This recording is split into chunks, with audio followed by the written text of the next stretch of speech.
Welcome to the Military OneSource Podcast. Military OneSource is an official program of the Defense Department with tools, information, and resources to help families navigate all aspects of military life. For more information, visit MilitaryOneSource.mil. Welcome to the podcast. I'm Bruce Moody. Today we're going to talk about managing the stress of deployment, how to prepare to deal with the stress of deployment. And to do that, we're going to welcome two guests with us today. We have Amanda Romero and Tashira Mayfield. Tashira goes by Ty. So we'll be welcoming the both of you to the podcast. Hello. Hello. Hello, Bruce. Thank you. All right. Great to have you with us. Now, both of you are Navy veterans, and you're both Military OneSource licensed professional counselors. And sometimes, or in the context of this conversation, we're going to kind of refer to you as peer-to-peer counselors. So let's start with you, Amanda. Let's get an idea of what a Military OneSource licensed professional counselor is and kind of what your background is. All right. My background is I was in the Navy for 9 years. I have a master's degree in clinical mental health counseling. A licensed professional counselor is someone who provides therapeutic services, so psychotherapy, basically specializes in providing therapy. A counselor is, the traditional lay on the couch. But in working with Military OneSource and doing peer-to-peer, the idea is a little less clinical and a little more relational in terms of offering support to service members and their spouses, where it's more of a relationship that we provide, like shared experiences, support, basically referring to their experiences and their understanding so they can have a sense of support and information. Sometimes it's resources, sometimes it's just pointing them in the right direction, but it's less clinical, less formal than actually going to counseling and providing a therapeutic intervention or a clinical-based modality of service. So Ty, when did you serve? What did you do? And what does all of that service bring to your job? Sure. I was a Navy veteran, operations specialist, and I was on the ship for 9 years. And so what that brings to our current position or my current job is that I'm able to just relate to military service members a little bit more one-on-one, some of the challenges that they may be going through in regards to deployment, changing commands, dealing with different work environments. And I'm also a military spouse as well. So I'm able to also relate to military spouses in a way that they're able to understand a little bit more on a personal level of like what to expect as a military spouse. And they're not just talking to just some random person who's never experienced being a spouse, or they're not talking to someone who has never experienced being in the military. Got it. Yeah. So I'm a Navy veteran, retired Navy, and I can tell you I am not going to let this episode devolve into sea stories. We're going to stay on task, I hope. So let's just get into it and lock ourselves into this conversation. Let's talk about deployments and stress and some of the changes that service members and family members can expect to maybe help to ease that time of getting ready for a deployment. And Amanda, let's start with you. Obviously, there are a bunch of changes that happen within the dynamics of the family. Somebody's leaving, whether it's married family with children or a single person who lives with parents or just has connection to their community. I mean, no matter what happens, you're leaving that aspect of your environment and going into something totally different. So being prepared for that, both mentally and logistically, is so important. There's so many things that come into play. And obviously, on your first deployment, you have no idea what comes into play. So for me, it was at 20-something years old, my early 20s, I had no clue about life and leaving things with people and power of attorneys and money. And your intention is like, oh, let's go on this deployment and get all this money and go shopping. Yay. And make every mistake in the book along the way. Exactly. That's Absolutely. That's really So, Ty, what are some of the issues that you are often maybe helping service members and their families with? some of the things that I help service members and their families with is trying to figure out how to prepare for deployment, especially if they're going on their first deployment. It's trying to just understand what it is that they need to do on their end to help their families be able to be prepared. And so that in regards is telling them about how to make sure that their families have support, power of attorneys, know what communication is going to look like, depending on what branch they're in, because different branches, depending on where you are at in your deployment, may be able to talk on the phone, or your communication may be just strictly through email. So just understanding the different phases of deployment and how to prepare for that. Yeah. And it changes as time goes by. You have your first deployment, that time when you do it all wrong, and then you figure out how to do it right. But I mean, do you really? Because they just change every single time. There's always something different. Right. No deployment is the same. So even with those service members and that have been on deployments, right, this may be their first deployment with a family. And so now it's like having to talk to them about their emotional well-being of having to leave their spouse and their children, because this is their first time that they're ever going to be away from them. So just navigating those emotions with them and helping them to just be able to learn how to manage those emotions while they're away on deployment. And then also with their families, their spouses, helping them to understand how to manage their time while their service member is away on deployment as well.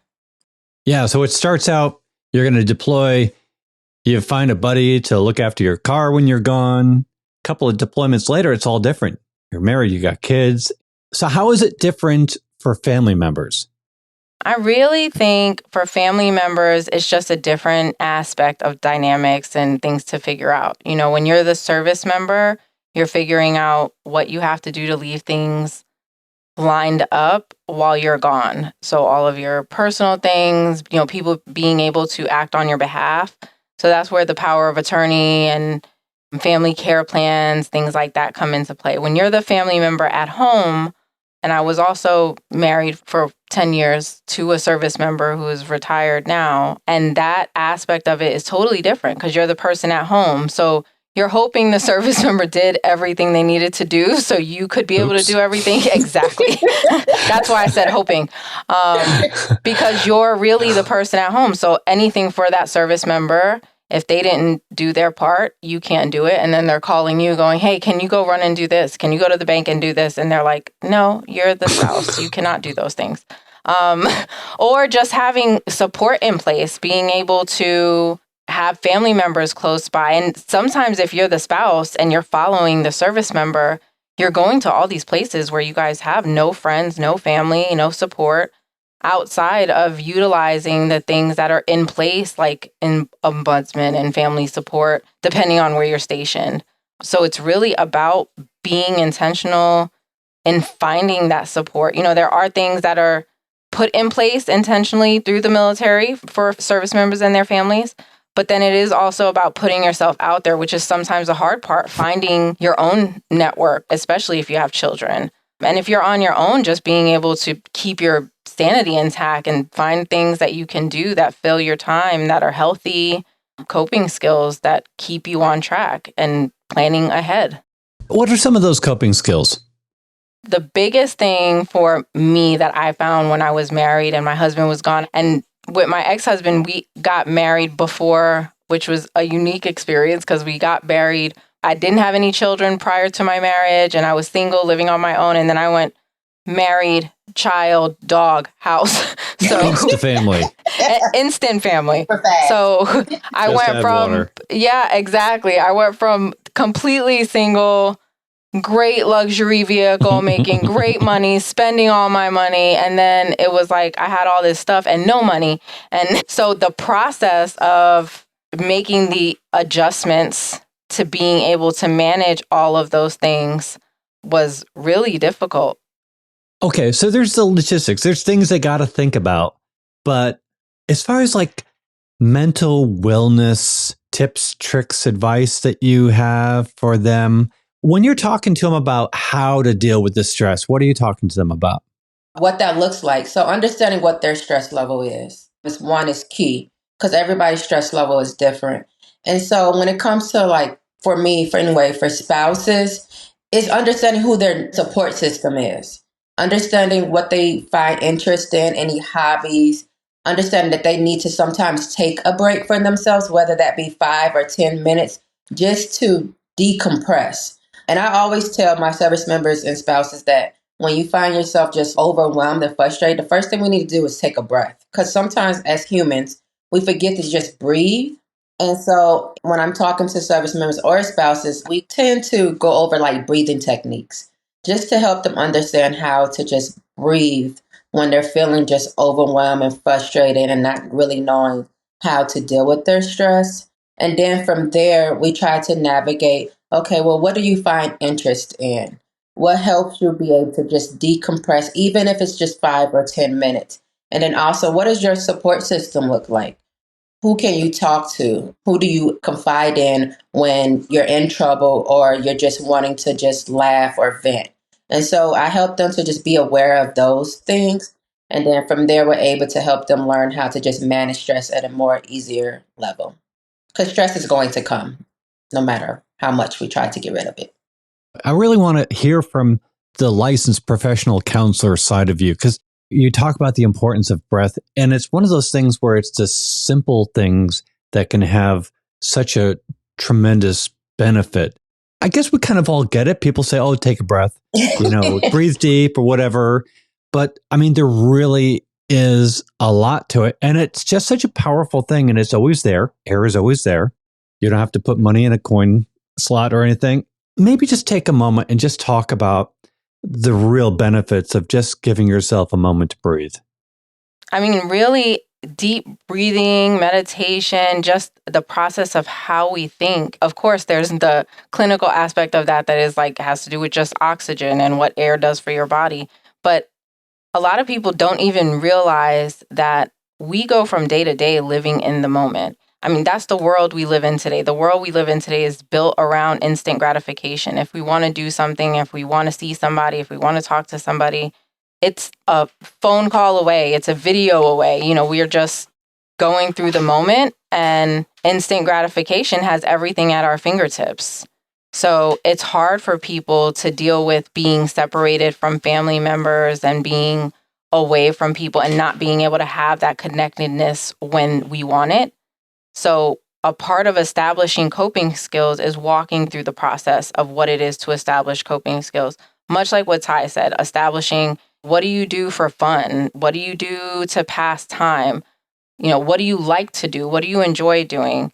And a lot of people, when you say coping skills, they don't even know what a coping skill is. If they've never been in therapy, they're not even thinking of the things that they do as coping skills. But a lot of people go to them unintentionally, not thinking that it's a coping skill. If you are a person who runs to the bathroom when you get stressed out at work just to sit in a stall and take a couple of deep breaths, or it's a thing. It is. It really is. Or run to your car and cry or scream or, scream into a pillow. All of those things are coping skills. It's just about identifying it as that and being able to utilize those tools when you have a specific issue. One of my coping skills is going to the gym. I can't be at work stressed out and be like, hey guys, I'm so stressed. I'm going to the gym right now. Can't do it. So what do I do for a work stressor versus a stressor that I have at home where I can go to the gym? What do I do for a tension issue where I may develop tension headaches, or, maybe I need a nap in those moments, or maybe some people do meditate and know how to do those 5-minute meditations, or like Ty was saying, breathing. Sometimes you can do something simple like box breathing, or you have tap therapy. I mean, so many tools out there now that you can literally YouTube and figure out how to establish a coping skill, and it may or may not work. And people have to go through the process of figuring out what works for them and how to start doing those things. I think it's also important to understand how stress affects your body. Because oftentimes people don't know how the stress is actually affecting their body. So when we identify, as an LPC, how stress is affecting their body, then they're able to just be more aware of okay, I'm having stress and I'm starting to have more headaches. I'm having a hard time sleeping. I've started gaining weight. So what do I need to do in order to not have those things? And oftentimes I tell them it was coming from stress. So we do have to become more aware of what activities we can engage in so that you're not as stressed.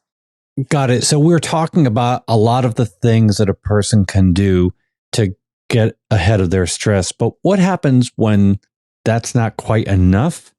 And maybe they really ought to be talking to somebody. What should a person be doing at that point?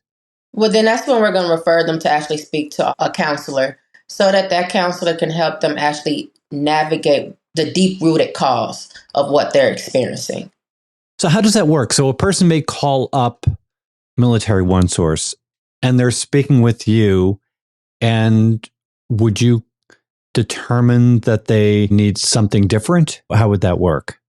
Yep. So they would be dealing with us as in peer-to-peer, and they may be describing things that distinguish for us. Because, professionally, we are counselors. So we know the difference between something that's just managing day-to-day stressors and something that's having a clinical effect on the body. A lot of people, like Ty was saying, we feel these stressors on a day-to-day basis and we're like, oh, I'm just stressed out. It's not a big deal. But a lot of people that don't know the clinical side of that, how it affects us in our mind and our body, don't understand that the worse your stress becomes, it affects things that can be big issues, maybe not right away, but long-term, they can affect things like your blood pressure, muscle tension. They can affect brain fog, impairing memory, concentration. There's a list that goes on and on and on. Just how our body responds to stress physiologically, impact on the nervous system. There's a number of things. So when we start to notice those things in peer support, sometimes I think we gently remind the person like, hey, this is peer support, not meant to be counseling. Maybe Ty is laughing because we have these conversations so much, like maybe this is not the place for you. Because I think it's hard for people to say, okay, maybe this is more than just, a stress that I feel every once in a while. Maybe this is something that's really affecting my life and causing a significant enough impairment where I need a higher level of care than just somebody to blow off steam to. And so we can recommend them to an actual counselor, but they can also still see us while they're going to that counselor so that we can still be their accountability partner for them to continue to work on any goals that they may be working on with that provider that they have decided to see. But we do see a lot of times where service members or spouses, they really don't want to start counseling. So they are hoping to get what they need out of peer support. And then while they're talking to us, we do inform them that may need to actually seek a little bit more long-term counseling because what they're needing, we can't provide in the type of environment that we're in.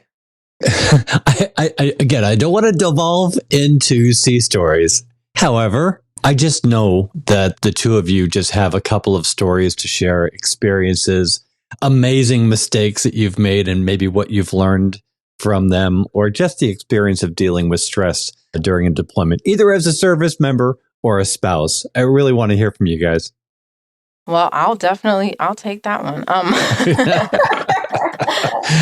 Well, and I shared this a little earlier, but I was on in the Navy, what they would call a big boy. I was on an aircraft carrier for my first deployment and over 6,000 people on board the ship. You see the same, you work 12 hours on, 12 hours off every single day, except for Sundays sometimes. And I don't think anyone, especially, I'm going to say children, just because some people join the military at 17 years old. And I feel like between 17 and 25, most people still are kids at heart, at least. I don't think any kid is prepared to be secluded in that way and see the same people every single day. Day in, day out, every day. Small spaces, many people. Yeah, exactly. And turn up the heat. Yeah. And small is not even like for what we see on a day-to-day basis out in the civilian world. Small is not even the word. We're talking a couple of feet of space. You see the same person every single morning when you wake up. And I mean, I remember, and this is going to sound so crazy. Exactly. It's going to sound crazy. I remember saying to my mom after my first deployment that the level of a relationship that you have, it doesn't hold a candle to like a best friend. And I'm not talking about people that you necessarily even love, but you see them and you're with them so much that every detail of who this person is, like my mom, I was telling her, like, you could go into a bathroom stall and you know how in a public bathroom, you look down and you can see the person's feet next to you? Everybody on a ship is wearing the same uniform. And I told her, it is so funny that I could look at somebody's boots and by the indention in their boots and the way their boots are shined, I know who that is next to me. And she was like, yeah, right. There's no, and I was no, like, it's Mom, true. It is so true. I could look at somebody's boots. They could not say 2 words. And I know who that is by boots, by breathing, by smells. It is incredible what your body can do to recognize things when you're around people that much. And that can go so awesomely well, and it can go in the total opposite direction in a blink. Absolutely. Like if it's somebody you don't like, I mean, God forbid you have somebody that lives in the same vicinity as you, which chances are you will, that you don't like, and they wear the same, say, perfume every single day or spray or whatever it is. If you ever leave the military and meet somebody who wears that same scent ever again, you will, yes, exactly. You will automatically be like, get away from me. That's true. It is such a different experience that it's so unique that having peer support, I mean, I've had people that are like, I don't know what I would do without it, because it's such a unique experience to be a spouse or to be a service member, that having people that are relatable is so important. There's nothing like it. And that's such an important point. And this goes for being a military spouse. Being a military spouse has levels of intensity that only a military spouse can truly get. And you guys know both sides of the fence. And it is so valuable because you have seen and done and smelled things that nobody else does. You have a perspective that another service member is going to totally get. I want to tell more stories, but I know we don't have time. This is so awesome. But I just want to thank the both of you for being on the podcast today. We have a bunch of links in the program notes. Again, you're with Military OneSource. You're both licensed professional counselors, and the links in the program notes get into the peer-to-peer support that you provide, all the various ways that people can reach you. And I just encourage people to reach out to you or maybe share this episode with somebody. But I just want to thank you. So Amanda Romero and Ty Mayfield, thank you so much for joining us today. No problem. Yeah, thank you for having us. It was such a pleasure. Yeah, we'll have to finish this recording and go back to telling more stories. Alrighty. Okay. All right, here we go. I want to remind you all that Military OneSource is an official resource of the Defense Department. We always like to hear from you. If you have a question or a comment, maybe an idea for a future episode, please send us a message. We have a link in the program notes. Be sure to subscribe to this podcast wherever you listen to your podcasts, because we cover a wide range of topics to help military families navigate military life. I'm Bruce Moody. Thank you for listening. Take care. Bye-bye.